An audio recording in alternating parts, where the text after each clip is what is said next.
Aber das sieht doch schon ganz gut aus. Wir haben eine große Teilnehmerzahl und wie ich erfahren habe, wir haben auch ein paar Teilnehmer aus Kanada dabei. Deshalb werden wir auch einige Fragen auf Deutsch und auch auf Englisch stellen, um der Transparenz halber. Don, thanks for taking the time. You're the co-CEO of Alabama Graphite. Yes. The whole point of this, let's say, live video conference is to introduce, first of all, you to the investors. You're new to the company, but also you just relaunched Alabama Graphite, the brand Alabama Graphite, and what you're planning to do. So I think you'd be, timing is great. You have a new logo, you have a new company presentation in general, and I think it's time to give investors an update on where the company's headed. Programmmäßig, wir haben geplant, dass Don Baxter 10, 15, vielleicht 20 Minuten maximal mit Unterbrechungen eine Präsentation hält, Alabama Graphite vorstellt, die Pläne vorstellt.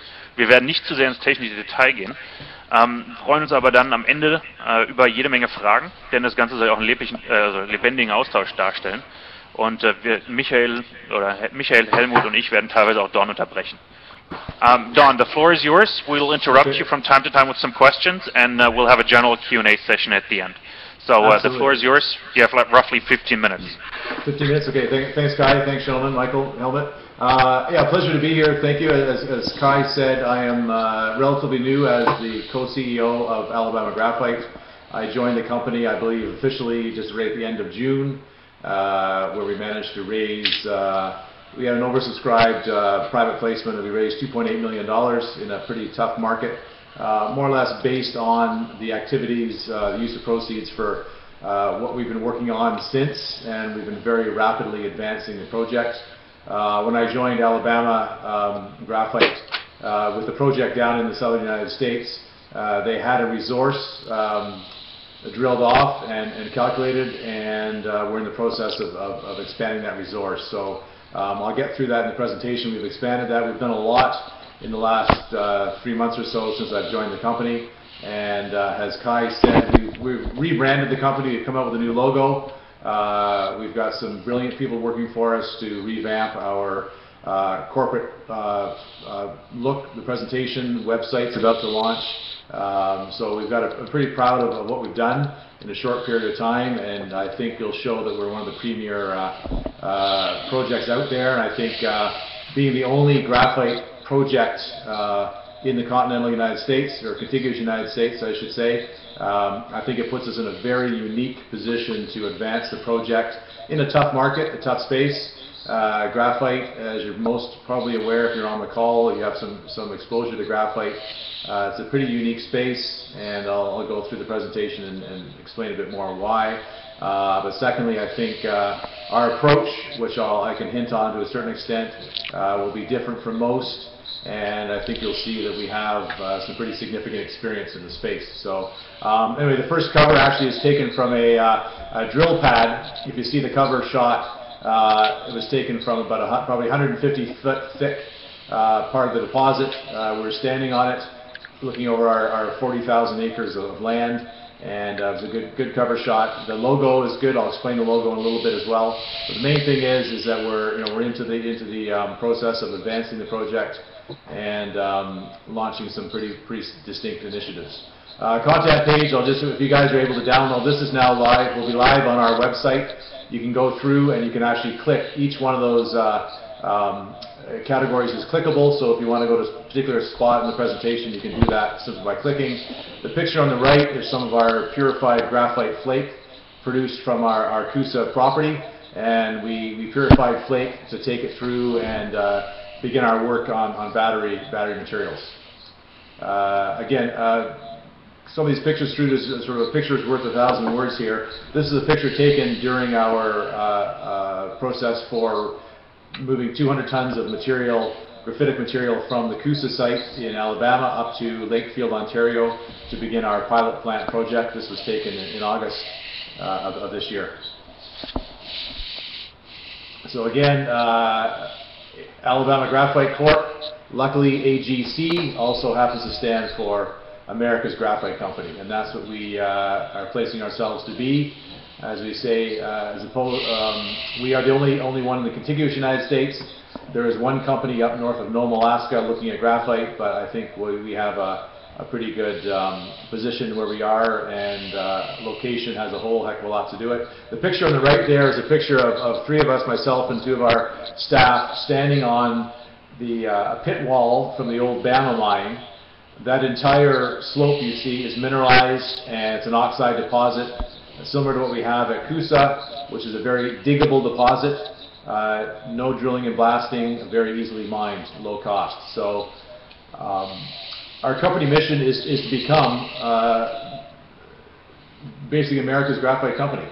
We want to supply the U.S. market and European market as well with specialty graphite, mainly focused on the growing lithium-ion battery market. I think looking back in time, you'll see there's a point where people were looking at rare earths and lithium, and once that market got saturated, I realized, you know, what's next? What happens here? And the people interested in lithium realized that you can't make a lithium-ion battery without graphite. So the supply critical material for a battery is graphite, not lithium, and that's where the huge growth is going to come from batteries, and we are focused a lot of our attention on just that. Don, let me ask you a question, sorry. Is Yes. graphite classified as being a critical commodity for the United States? Absolutely. Same as the European Union, the United States has labeled it a supply critical material.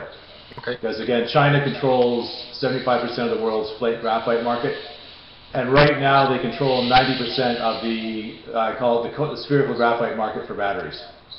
So China is the big elephant in the room here. And mainly for those of you who aren't aware, graphite is a non-metallic mineral.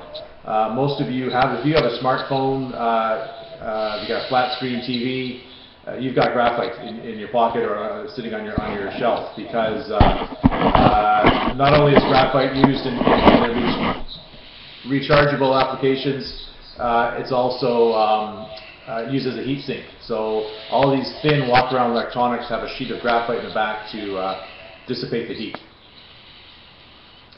Again, most of you probably have seen this graphic before. This is the Gigafactory in Nevada, which is currently under construction, and I think they're slated to be in production at the end of 2016, I believe they've talked about, but I think 2017 for sure. And this plant alone will require 50,000 tons of graphite per year. And I'll explain about it a little bit more, why that matters, and why that's an issue. So basically, as you mentioned, Michael, graphite is a critical material. The U.S. and the European Union have labeled that. The actual graphite in the European Union is about twice the size of that of the United States. So it is definitely a critical item, and both import all of their graphite, mainly from China. The United States, there are a couple of small producers in Europe, but presently there are no producers in the United States, period. And even within Canada, which has traditionally produced some graphite, there's one small producer, and the last one that was producing Imerys, as far as we know, is shut down. So there are hundreds of graphite applications today, but the rapid growth, as you see a few slides later on, is coming from batteries. So electric vehicles, and in Europe you see this more so now, between pure electric vehicles, hybrid vehicles. The technology of choice has become the lithium-ion battery, and it takes a significant amount. If you want to convert that to kilograms, you know, I believe a Tesla will have about 96 kilograms of graphite in it, and future demand is driven by these markets. And it's not just transportation, but the stationary and grid batteries, which we'll mention in a couple of shots here too. So its unique properties make it very difficult to substitute. As I mentioned, China controls 75% of the world's graphite production, and when it comes to looking at production of natural graphite from China, their methods of producing, especially the purified battery-ready graphite, are not environmentally sustainable. So in today's situation where you've got instant news across the world, a company like Tesla can't have a green battery with dirty inputs into it. And one of the key factors of making the Gigafactory for Tesla is well, actually there's three actually. One is to control the cost. The second is to have a secure supply for themselves. And third, they want to control the input parameters, or the input materials, graphite being a key one. Right now, Panasonic, who makes batteries for Tesla, they use synthetic graphite. The synthetic graphite is made from petroleum coke, which is a byproduct from refining oil. And it's very energy intensive to transform that into graphite. And it's very, very expensive as well, more than double the cost of natural graphite for batteries. As I mentioned, natural graphite from batteries, the market right now is dominated by China. And China purifies their graphite with acid, and they pretty much dump it out the back door when they're done. That's why it's so cheap. So a company like Tesla cannot make these nice green vehicles with dirty inputs into their input materials. So it's a key factor there. And here's a quote actually from the United States Department of Defense, basically being very concerned about the domestic supply, a non-existent domestic supply of graphite. A majority, roughly 90 companies using graphite, and the sources right now are China and even North Korea. North Korea exports through China, and both are pretty high on the list of countries that the United States is not wanting to be dependent on, period. Here's a picture of myself and Oliver Peters at SGS Lakefield. We're running our pilot plant, so just two of us conferring on operation aspects of our pilot plant that is just wrapping up. Project location is in Alabama. We own 100% of two key properties in the what used to be called the Alabama Graphite Belt.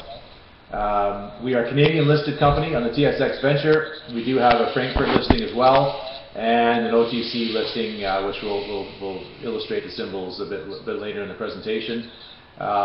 We now currently hold the largest indicated graphite mineral resource in the United States. The PEA is underway. We've actually committed to publishing the PEA at the end of November, which means we should be able to put out some of the highlights in the very near term. We actually have mineral leases covering about 43,000 acres of land in southern Alabama. We're using a fraction of that, and we're into the stage where we're looking at the permitting requirements, which are all state issues, not federal. So again, it makes permitting this project, from what I've done in the past, it makes it a fairly straightforward, effective process. Here's a graphic again showing the Alabama Graphite Belt. We have two properties in it. Our main focus is on the Coosa, but we're very close to two centers of Sylacauga, Alabama, and Montgomery. Our field office is actually in Sylacauga. Overall, as far as the team goes, in graphite, it's unique that it hasn't been produced outside of China in decades, except for a very few isolated areas. So, with experience, we have myself. I was chief engineer at one of two graphite mines that got up and running in Canada in the early 90s. And secondly, we have on our board Jean Despatie and Daniel Gaffot, who both, when I was building a mine in Ontario, Canada, they were doing the same thing at Lac des Îles in Quebec, which ultimately became the Imeris mine. So ideal location, it's a warm, hospitable location. I came from a project way up in northern Quebec. It's going to be a dream building this one in a small, sort of a very well serviced area, and obviously we're not dealing with frozen conditions, and it's mainly dealing with rainfall versus snowfall, which I'll take any day. Very unique business strategy we are coming out with, and we are going to not just make graphite. We're going to make this. We're going to have two processes, a primary and secondary process. The secondary will produce battery-ready graphite. So we're not going to sell graphite. We're going to sell value-added, mainly specialty graphite for the battery markets. Local stakeholders are very keen. We are actually in the most economically depressed county in Alabama, and we're finding strong support locally for creating a significant number of jobs in an otherwise economically depressed area. And And we'll go on the next one. Here's a quick slide, just again showing some illustrations that may be difficult to see. These are some SEM photos of our graphite purified. The picture on the right is called a backscatter, and the fact that it's all dark like that shows that there are no impurities. You may see a couple little specks of white down the left, but what that's basically showing is that we got 99.99% graphite and required 99.95 for batteries. So that's just an illustration, and if you pull this down off on our website, you'll be able to zoom in on those pictures a little bit better and get a better shot of it. This is a pretty unique process of what we're doing, graphite mining through to its end use. The key thing with this particular deposit geologically is that we simply dig it. There's no drilling and blasting involved. So you can see that first picture, graphite mining, looks like those lines on the wall. You see a couple things there. It is basically showing the graphite. You see the dark black streaks there from the teeth of the excavator. And basically we simply dig this. We dug 200 tons and shipped it up to Lakefield, Ontario, SGS Labs to run our pilot plant. The next picture you see is some of our graphite being floated, separated. Again, a filter cake in the middle circle there, and then ultimately to our secondary process. You see the flake, and then ultimately, a lot of you probably interested in the tea there. That's just representing that our green applications is our ultimate goal for that. And actually, yes, I realize I can use the pointer here now, so I'll start using that. Sorry, thank you. So one of the key things here is our business strategy. We are coming out with a full strategy within our PEA, but we in our recent news release for the resource, because we use a pricing deck based on the secondary processing. So we're basically recognize that the growth and the demand for graphite is coming from lithium-ion batteries. So the bottom line is we're not going to make just graphite. Every other company out there who's put out a PEA or a feasibility study is basically making run-of-mine graphite, and they talk about making battery-grade materials, but we're actually going to do it. So we'll be the first to come out with a PEA where we actually show the CapEx and OpEx of our process right through to the end of the process, where the battery can go right into a end user. And very quickly, this slide illustrates just that. So from graphite mining right through to coated spherical graphite, and you see basically we're gonna make the margin on this, whereas others will take it to a point where they have a run-of-mine product and then hope to down the road make the margin on it. But we'll show just exactly how we can do it. Okay. So, Don, just quickly, when does the PEA due? When are you planning to publish the PEA? The full report is due on the 27th. We committed to doing that, and which means a couple of weeks prior, as typically we'll have a news release out with the highlights. So we're hoping to have that out in the very near term. The highlights, highlighting the what's coming out in the full report. So between now and the end of there, we'll have two news releases. One that we posted the PEA, and second, one prior to that where we give the highlights. Again, I'm looking at the time here, Kai. Am I still good to keep going through this, or do you want to? You have 60 slides there, so if you can, jump a little bit. I will basically. So three main drivers, basically looking at the market segments here for batteries. We mentioned that transportation, commercial and grid storage is going to be the major one, and I'll skip through a couple of these market segment graphs. There's a key one just ahead here, put out by Panasonic, just showing if you look at the chart on the left is the automotive growth in batteries. You can see a big jump up to between 2020 and 2025, but literally the exponential growth in stationary from 2020 to 2025 is where the growth is going to be. The technology of choice for that is lithium-ion batteries. The anode is graphite. Don, just real quick, because you were sliding or going through some of these slides, there is an opportunity on the left side of this window to download the actual presentation as a PDF, so that you guys can take a look at this later on. Also man kann die Präsentation, weil der Don jetzt ja durch einige der Folien durchgegangen ist, man kann die auch runterladen. Es müsste hier irgendwo links unten, ich zeig's mal gerade, hier in der Art, ne Moment, hier oben, da müsste man die irgendwo runterladen können. Und dann haben Sie die auch, um sich die später nochmal anzuschauen. Okay, sorry. Okay. Back to you, Don. I actually mentioned that our new website will be live anytime now and the same, so it's available on the website as well. So, very good. Okay. Key thing here, I won't go through this quote. Basically, there's a quote here on these two slides by Simon Moores. And what he's basically saying is that we're in the middle of a revolution here. It's basically become a battery arms race, and it's not just about rechargeable mobile devices anymore. So we're seeing car companies transform into being battery companies.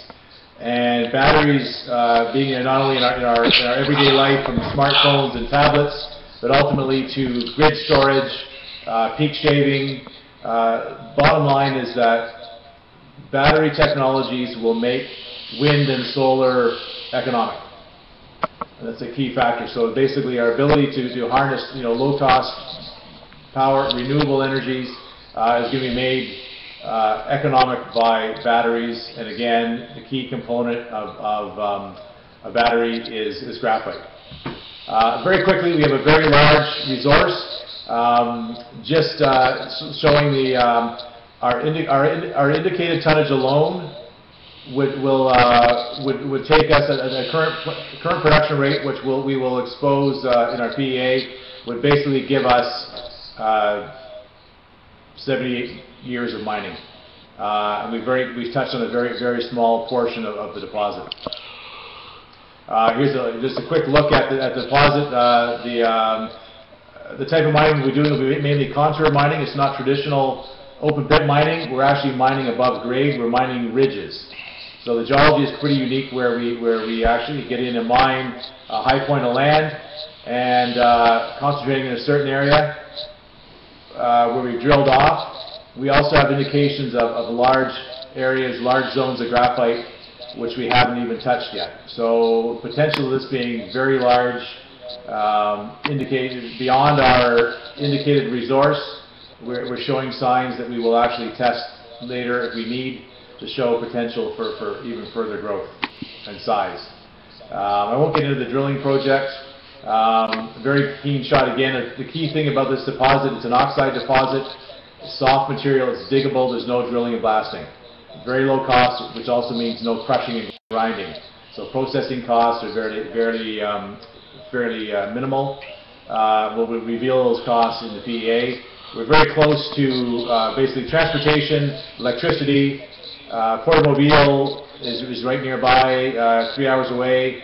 Very mildly friendly jurisdiction, and very keen. The government is very keen to have mines nearby. 30 minutes from us is the world's largest marble mine, owned by Emery's, operated. Again, which shows potential for year-round operations with definite local support. We're going to play on the Made in USA aspect here. The U.S. flag is something we as Canadians and Europeans see a fair bit, but it's a very key part of our Made in USA strategy. Again, some of our milestones so far. Most of you have been following us. We've done a fair bit in the last short while. I'll just dig in basically. Some of the key things we're doing is the PEA was underway in August. Pilot plant underway, battery work underway, and we're very close to publishing our PEA numbers, pilot plant results, test results on spherical batteries. We're literally making a battery as we speak. We have some graphene-related initiatives we're working on as well. And then pending the outcome of the PEA, we want to more completely directly into a feasibility study. And of course, we're in discussions with several potential offtake partners. I'll just look very quickly through market share. You guys may be interested. I've already looked at this. 115 million shares outstanding. Price range, we're trading, markets are down overall, we're holding our own. We're hoping to be, have a little boost up with the PEA announcement coming soon. Again, trading on 3 exchanges, including Frankfurt. And very key thing is that you look at different properties in comparison to some of our potential competitors. Some of the key things you're looking at is some geopolitical instability in some areas, high cost, high capex, lack of experience in graphite. But it all comes down to, with graphite, project location. Graphite experience is key. Alabama Graphite is one of 2, actually I say one of the only companies out there that has actual operational graphite experience. And we've actually produced and sold graphite. Not Alabama Graphite, but myself and 2 of our directors have actually made graphite before. I'll just skip over the quote. Getting into the management team. Actually, let me back up one slide here. This again, another shot of us preparing our bulk sample to send up for the pilot plant run. So we set up, it was very easy to do, to take a 200-ton bulk sample from a good cross-section of the deposit. Team, myself, I'm a mining engineer with graphite experience. My co-CEO, Ron Rhoda, is a New York banker. We just hired a new CFO who is very experienced in the mining space. Again, Rick Keeble, geologist, and George Hawley, who is a key guy to our secondary process. George has been with me since for quite a few years now, and he and I are the 2 who produced battery-ready graphite at 2 other companies, and we're now rapidly advancing that process at Alabama. Again, 2 more members of our team with investor relations, and Jesse Evanson, a geologist and community relations on the ground in Alabama. So you see we're stepping up our team. This picture is shot again is myself, Jean Despatie, and Daniel Defoe. The 3 of us are the only ones in the graphite space who have actually built and operated a flake graphite mine. Again, board of directors, we've mentioned everybody else except for David Ram, who is an executive with Bright Source Energy, which is very keen into solar energy production, so it fits in with our long-term green energy aspects. And again, just a shot of some of our drill core in the back. Contact information, again, this is going to be all downloaded. And again, thank you for looking at, listening to me. And sorry, Kai, I said I'd be 20 minutes, and I'm sure I'm a little bit longer than that. But I'm sure there's still plenty of time for questions. And if anybody has a specific slide to go back to, I can skip back.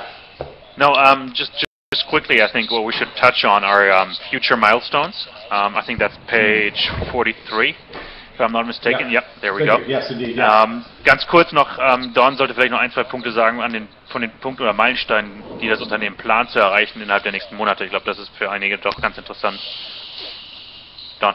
So basically, the pilot plant is right now is underway as we speak. I spent the last couple of weeks down in Lakefield, Ontario, and so we will have, within probably end of November, we'll have some results of that to put out. It's significant, but the main thing we're showing there, we want to show that we produce a high-grade concentrate. It won't be a typical release on looking at size distribution, because basically we're going to take all of our graphite we produce, we are going to purify it all, and we're going to size and shape it all for batteries, and then micronize. Whatever doesn't fit the spec for batteries will be micronized high-purity graphite. So with that, also the PEA, preliminary economic assessment, we've committed to have it published, the full report published on the 27th of November. But typically, we'll come out with highlights prior to that, and that's the initiative. The goal is to, within the next few weeks, prior to that 27th, we will have out a news release on the actual results of that PEA and more detail on our actual approach to produce secondary graphite and make the margin on that. Graphite prices are somewhat depressed at the moment. It doesn't make sense to make just run-of-mine graphite like everybody else is going to do. So we have the expertise and the background knowledge to make the higher margin, mainly battery-grade material. And that's what people are excited about, and again, that's where the high cost comes in, or the high margin, potentially high margin comes in, and the demand growth is definitely in that space. We've also are working on some graphene-related initiatives. The two news releases came out in March and May, again, prior to my joining the company. However, they had, through University of Alabama, one of the researchers there had actually observed graphene in the ground, or basically material taken from the ground without, so if you want to call it potential for some naturally occurring graphene. What that means yet, we don't know. It's very early stages, but we are taking that as a base to work from and do some more work on. And we'll hopefully be able to talk about something in the relatively near term.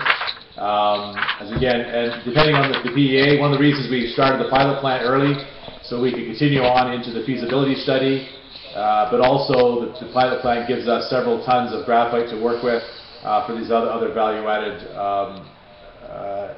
items we're looking at. And the last item there, talking about in discussion relationship with potential U.S. offtake partner. Part of what that involves is having material to work with to provide for samples. So we have, we're working with a small quantity of graphite right now, but very soon, within November, we'll have several tons of graphite to work with and transform that material into basically battery-grade graphite, coated strip graphite. So you could ship that to battery manufacturers and others. Absolutely, yeah. Typically, a battery manufacturer will start. They'll need, sort of, a couple of 100 grams to do testing, but then very quickly they want kilogram batches. So we have to gear up very quickly to be able to produce kilogram batches for various battery manufacturers to test. But Don, it's like shipping a couple of kilograms to the Tesla Gigafactory isn't that expensive, right? Because you're in the distance between you and Tesla is pretty slow. Just a couple we could either do an overnight FedEx package from within the states, from Alabama. It's only a couple of states over. I think one of the maps early on had a little bit of subliminal messaging where between Nevada and Alabama, it's pretty close by. Okay, do you have one last sentence to wrap up your presentation before we jump into the Q&A, or Michael, do you have a couple more? I have a couple of questions, yeah. Sure. No, the first one would be, or is there anything which you want to point out? I think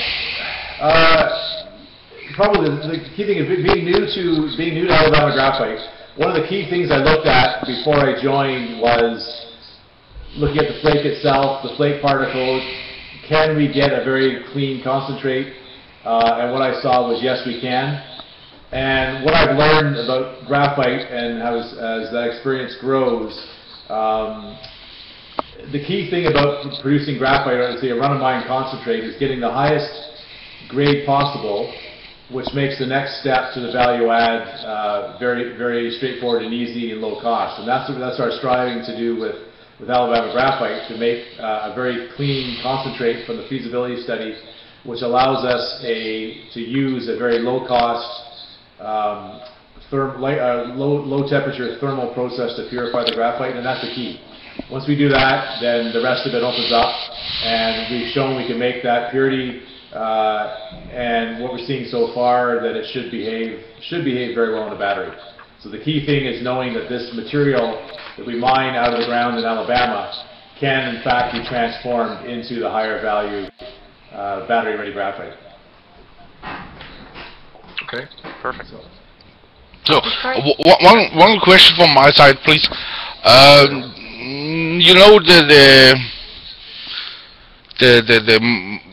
The biggest reaction in the share price from the past was when Alabama Graphite announced the graphene, that they found graphene in natural graphene in the ground.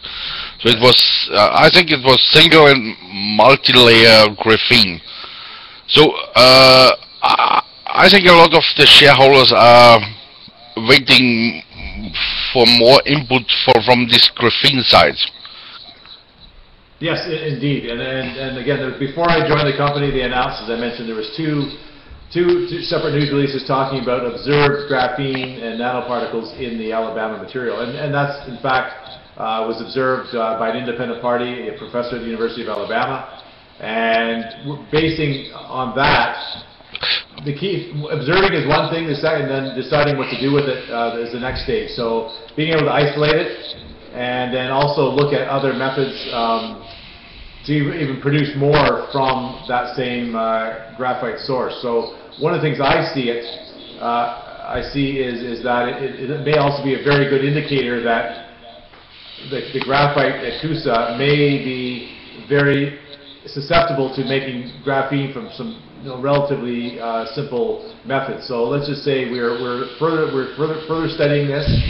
It is a fairly unique thing that we've observed, but we're also now taking this as an indicator that we can look at producing graphene from this flake maybe a little easier. The bottom line is that if it's delaminated in the ground in a certain percentage, then it may delaminate very easily in a different process that we're looking at the moment. So, okay. What do you think can we find natural graphene everywhere in the world on every graphite deposit, or is it just in Alabama because of the rock? It's theoretically possible to be anywhere. I think you might find nanoparticles in most areas, but I think if it is unique to Alabama or unique to, let's say, an oxide deposit, that's a big, if it's unique, I would think from a geologic standpoint it's unique because it's weathered and oxidized. So that weathering process and the oxidation process might cause that delamination, and the oxidation may keep it from recombining. Because when those layers pull apart, they want to recombine. So there's something that keeps it. If it's existing and not recombining, then there's a possibility that there's an oxidation process that has kept that coated that particle to make it not want to recombine. So that may be unique to an oxide deposit, and there are others around the world that have oxide deposits. So it's probably early stages, and we may do some work to see if we can take a look at some other graphites and see just as fact as it exists in others. And so far, I don't know any other graphite producer or potential producer has taken a look at their own graphite to see if that's a possibility. Okay. Oh, sorry. You have one more? Because we have a couple questions from the audience, which I'll give... Ja, Michael? Ich habe auch noch ein paar okay, questions. Super. Dann Helmut und dann, ich weiß nicht, wir haben hier, können Rednerstatus zuweisen, sehe ich hier. Nee, das ist, glaube ich... Das ist nicht so gut. Nee, das ist dann müssten die ganz richtig sprechen. Mach den Chat auf. Ja, warte mal, wo ist das? Da ist er. Ah, oder? Nein, das ist der Chat zwischen uns, glaube ich. Das ist auch nicht der richtige Chat. Irgendwie, ihr sucht mal den Chat, in der Zwischenzeit kann ich ja mit dem Don noch mal kurz eine Frage stellen. So Don, while those guys trying to figure out how we can open the chat, I have a couple of questions, and some of them are maybe a little bit personal, especially the first one, so if you don't want to comment on this, yeah, feel free to not do so. But one of my readers asked me to figure out why you left Focus Graphite, and he also commented on this that since you left, and I didn't double check that, since you left, the market cap of Focus Graphite went down like 50%, while Alabama Graphite's market cap went up. So is there anything you would like to comment on this? Not a lot. I mean, I did leave Focus Graphite last May. I was president and chief operating officer there. I'm now co-CEO. At Alabama. I think it's a good project. As far as getting into reasons why I left, I really don't want to get into that at the moment. As I say, it's public knowledge that there may be a legal situation between myself and Focus Graphite, so I'd rather keep it that way. Okay, that's fair enough. Then I read, and you mentioned, and that was one of the other questions, about the announcement date for the PEA, and you said it's November 27th, and there will be some highlights prior to this. Some some speculation goes for a capex of around $60 million. I know that you can't confirm this, but do you feel comfortable with this range? I think part of our strategy will be, and we alluded to the fact that we, in the last news release on the resource, that we're making the secondary process. But let's just say, I think our approach is to not come out and produce 60,000 tons of graphite and try to get into a market with that much. So I think our approach will be to start smaller. I won't say exactly what it will be, but that would also trend to being a much lower market cap. I think in these markets today, to come out and say we want to raise $100 million or $200 million, I think that'll be a very tall order. If it's much less and it's less than your number or in your numbers range, I think the market it makes it much easier to raise the capex we need. And also a smaller operation, smaller footprint. Yeah, let me just jump in. Just quickly translate a couple, because we've had the request of translating a little bit. Also Don hat gerade gesagt, wegen der PEA, Michael hatte ihm eine kurze Range vorgegeben, ob er sich damit wohlfühlt, mit den Kosten quasi für den Bau einer Mine. Das Unternehmen hat nicht vor, einen großen Graphitabbau zu betreiben, sondern eher ein Spezialprodukt zu liefern. Und da reichen auch schon kleinere Mengen, also so, dass er hat sich nicht direkt geäußert, aber ich glaube, er fühlt sich ganz wohl mit dieser Zahl, vielleicht sogar auch in dem Bereich, plus minus ein wenig, bevor er jetzt weiterredet. Okay, Don. Okay, what was I, so translate, so what was I, yeah, bottom line is our approach will be, let's say, to start smaller, and that will probably allow us for a quicker jump to production, and I think a little more realistic approach. So Michael, I won't say exactly what the capex number is, but it's going to be less than others have put out in their PEAs or feasibility studies, let's just say that. Okay, cool. Kai, willst du jetzt erstmal durch ein paar von den Fragen gehen, oder? Yeah, exactly. Don, can you read the question in the chat as well? I think we should talk about the first one, Michael B. How much stock do you own currently? Wie viel Aktien hältst du oder halten Sie selbst? Okay, I own 100,000 shares at the moment, and I bought them as I joined. I bought into the first, our private placement we did in the end of June, just as I joined the company. I will buy more. It's difficult for me because we've had a pretty steady stream of news coming out, and I'm restricted in when and how I can buy it. So I will increase my position, but it's going to take a bit of time. Like, for example, if I bought tomorrow with the PEA coming out very soon, I'd be in some trouble. So I'll increase my position, but at this point, I'm pleased to have the 100,000 that I do at the moment. Okay, I'll translate just quickly from. Okay.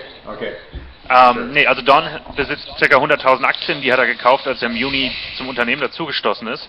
Er würde gerne mehr kaufen, doch das Unternehmen hat relativ guten Newsflow gehabt die letzten Wochen oder Monate auch, und es steht auch noch einiges an, sodass es im Moment relativ schwer ist für ihn, ein passendes Fenster zu finden, noch mehrere Aktien zu kaufen. Wie Sie wissen, steht in Kürze auch die PEA an, und wenn er sich natürlich heute mit Aktien eindeckt, ist das ziemlich, also er kennt die Ergebnisse sehr wahrscheinlich schon der PEA bzw. die Rahmendaten, und das ist natürlich dann schwierig. Don, we have another question in relation to the stock count.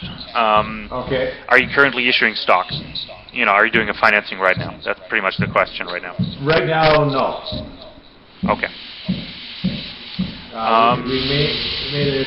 Is there contact between Tesla and Alabama Graphite?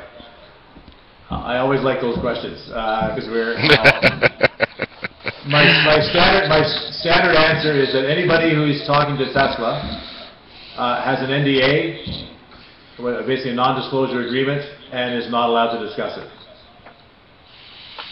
So I'll leave it at that. And let's just say Tesla needs a whole lot of graphite, so it's very likely they're talking to more than one graphite company. But Don, just quickly to interrupt, let's imagine you would have an NDA with Tesla in place, which you're not allowed to talk about, but I'm pretty sure that you also would have kind of a backup plan, like talk to other major companies. Indeed, I mean it's not. I mean Tesla is out there more in the news. It's exciting. but it's more than Tesla out there. You see those explosive growth rates for batteries. It's not all about Tesla. There's others out there, A123, Johnson Controls, who owns Varda. There's a lot of European potential production of batteries. So absolutely, we're not out there to put all our eggs in one basket.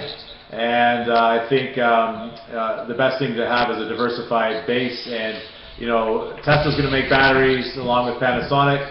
LG makes batteries. Hitachi makes batteries. Varda makes batteries. You know, all these companies are making batteries.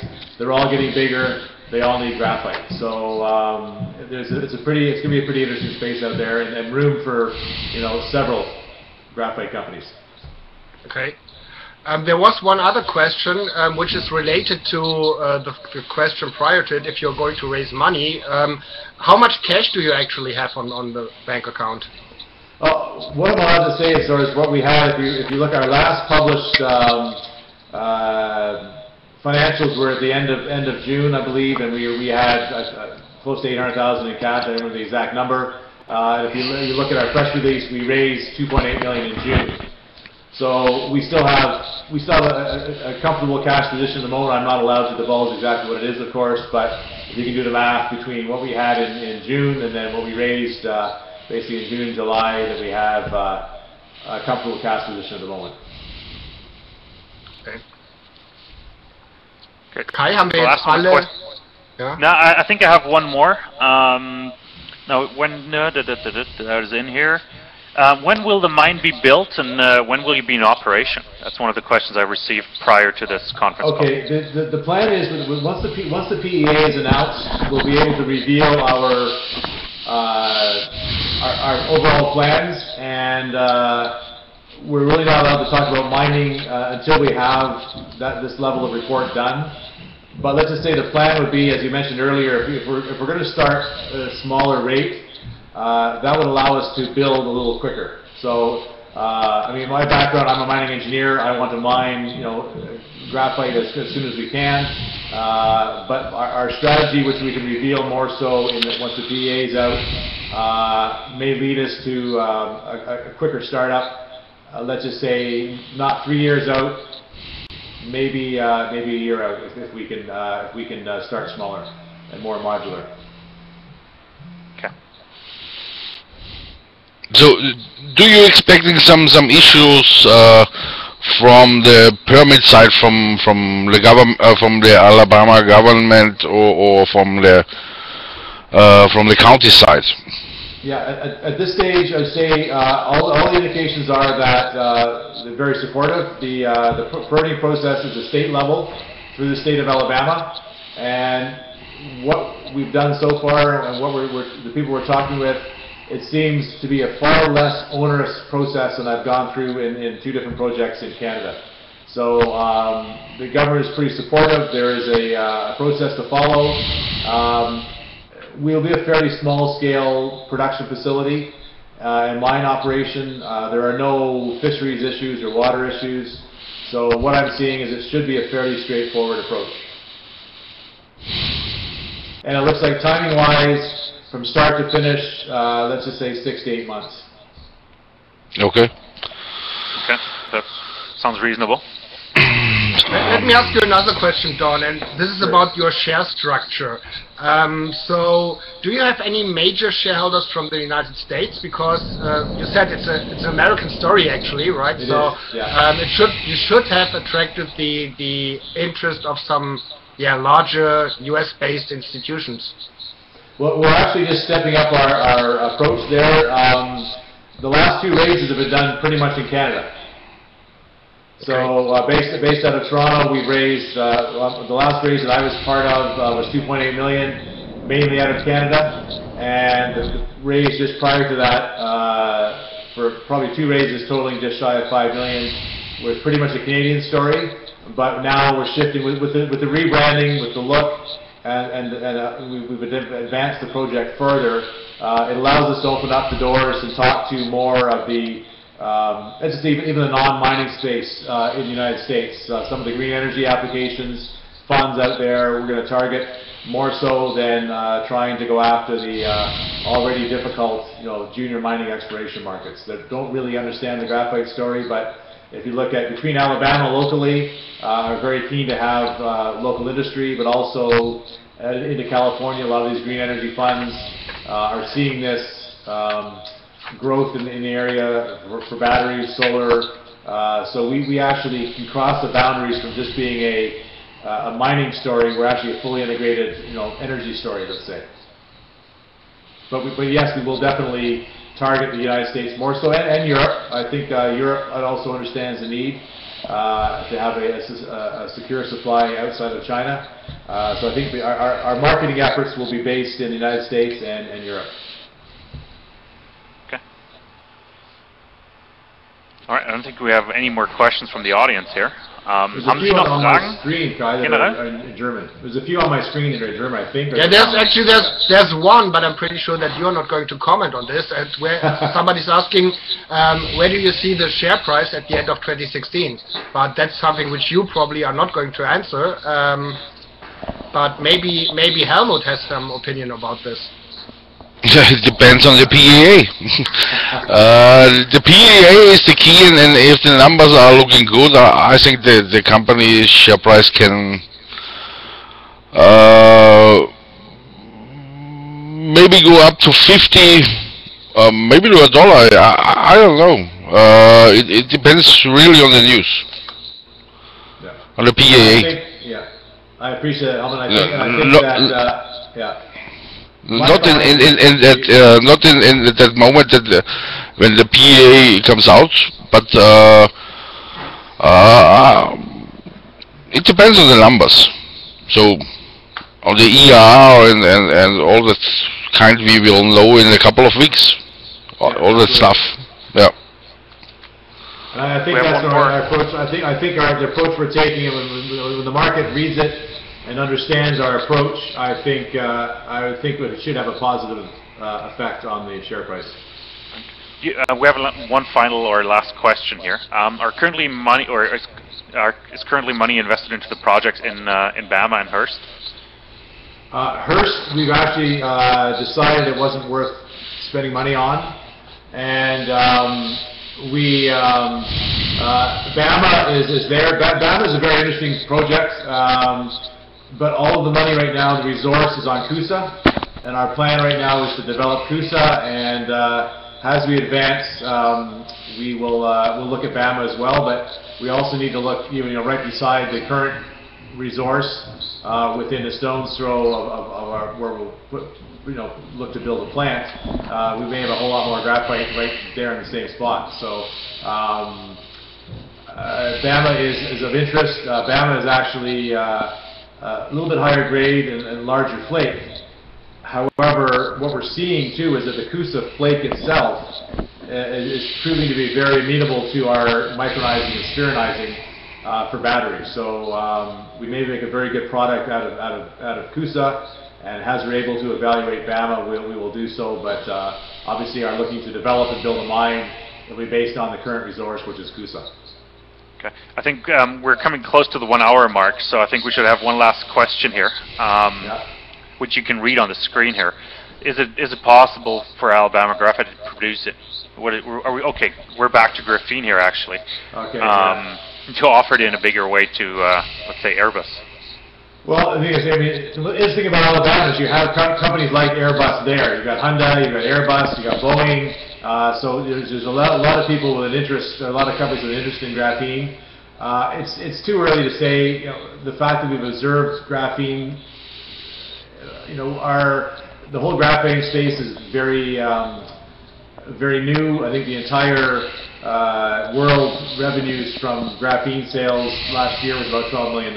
So our focus is to produce what the market wants now, with a growing market, with a multi-billion-dollar potential in the batteries.